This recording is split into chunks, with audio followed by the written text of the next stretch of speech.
Okay, so இந்த கிளாஸ்ல நாங்க கரண்ட் எலக்ட்ரிசிட்டி ஆரம்பிக்க போறோம். சரியா? ஓட்டமின்னியல் அப்படின்னு சொல்லுவோம்.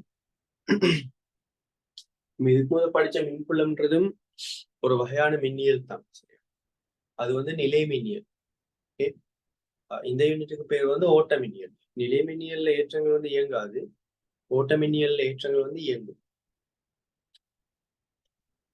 கரண்ட் அப்படின்னு சொல்லுவோம் தானே, சாதாரண வந்து என்ன, ஓட்டமின்னியல். சரியா?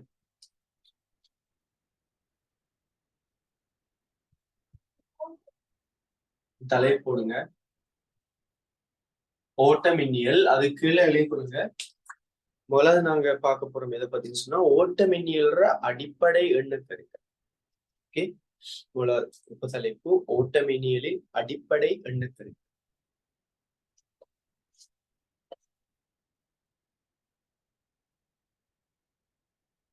சோ இந்த யூனிட் வந்து முதலாவது ஒரு இன்ட்ரடக்ஷன் செய்யணும். இந்த யூனிட் வந்து ஒரு மிக முக்கியமான யூனிட், இன்ட்ரெஸ்டிங்கான யூனிட் ஒன்றும். இதுல வந்து கேள்விகளை பாத்தீங்கன்னா எப்பவுமே 9வது எஸ்ஏ வந்து எங்களுக்கு எலக்ட்ரிசிட்டி எலக்ட்ரானிக்ஸ் ரெண்டுலையும் சேர்த்து வரும். சரியா?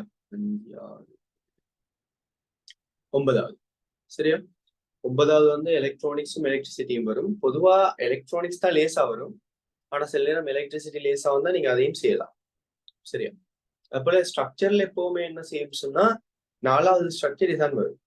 ஓகே, ஸோ நீங்க அதுல ஒரு 15 மார்க்ஸ் எடுக்கலாம், இதுல ஒரு 5 மார்க்ஸ் எடுக்கலாம். மொத்தம் 20 மார்க்ஸ்க்கு ஷூரா நீங்க எலக்ட்ரிசிட்டில மார்க்ஸ் எடுக்கலாம்.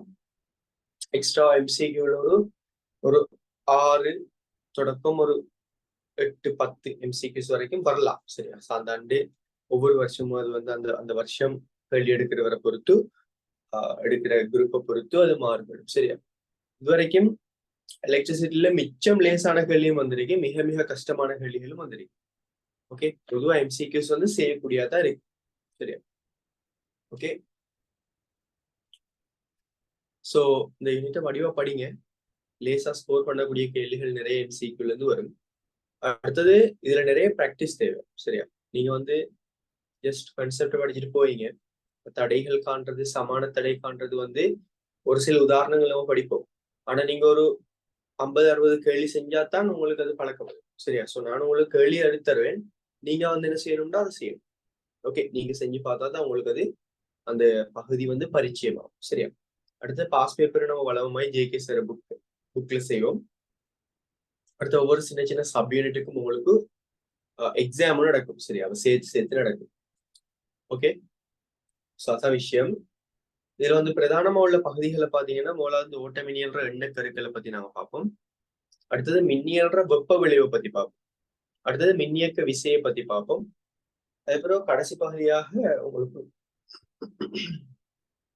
அழுத்தமானிகள் பத்தி, உபகரணங்கள் பத்தி காணப்படுது. மின்னியல் உபகரணங்கள் பத்தி அதுல அழுத்தமானின்ற விஷயம் வந்து மிக விரிவாக கலந்துரையாடப்படும். சரியா? இதுல 2 பிராக்டிக்கல் மெயினா இருக்கு, ஒன்று 3 பிராக்டிக்கல் இருக்கு மெயினா.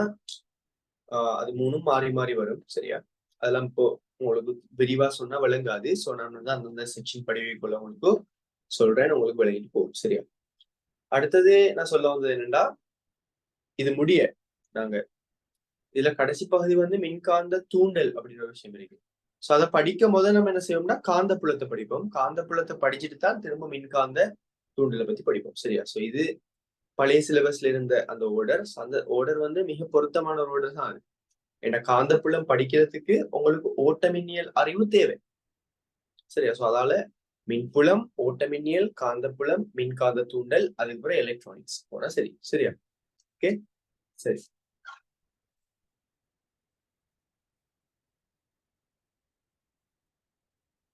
ஓகே, சோ சரி, ஓட்டமின்னியல் எண்ண கருக்கள். இப்ப முதலாவது ஓட்டமின்னியல்ல உங்களுக்கு முதல்ல தெரிஞ்சிருக்க வேண்டிய விஷயம் என்னன்னு சொன்னா, கடத்திகள் அப்படின்னு சொன்னா என்ன, ஏன் அவற்றை நாங்க கடத்திகள் அப்படின்னு சொல்றோம் அப்படியான விஷயங்களை தான் நம்ம முதல்ல பார்க்க போறோம்.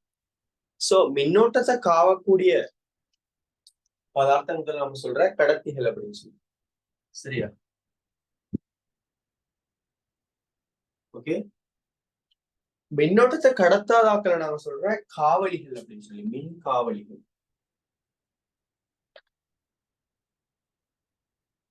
அது ரெண்டுக்கும் இடைப்பட்ட இயல்பு வரும் யாருக்குன்னு சொன்னா குறைகடத்திகள்.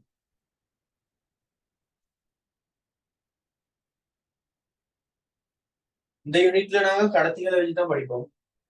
எலக்ட்ரானிக்ஸ்ல நாங்க பயன்படுத்துறது குறைகடத்தி. காவலிகளை பயன்படுத்தியல வேணும், காவலிகள் கடத்தாது. சரியா? குறைகடத்தியும் ஓரளவுக்கு கடத்தும். சரியா? சோ இப்போ நாங்க வந்து இந்த 3 பதார்த்தங்களுக்கும் இடையில உள்ள வித்தியாசத்தை பார்ப்போம். சரியா? இந்த கிளாசிபிகேஷன், இந்த வகைப்படுத்தல் வந்து அவனோட மின் கடத்தும் தன்மை அடிப்படையாக கொண்டது. சோ நாங்க என்ன தெளிவா சொல்லணும்னா, மின் கடத்தி, மின் காவலி ரெண்டுக்கும் இடைப்பட்ட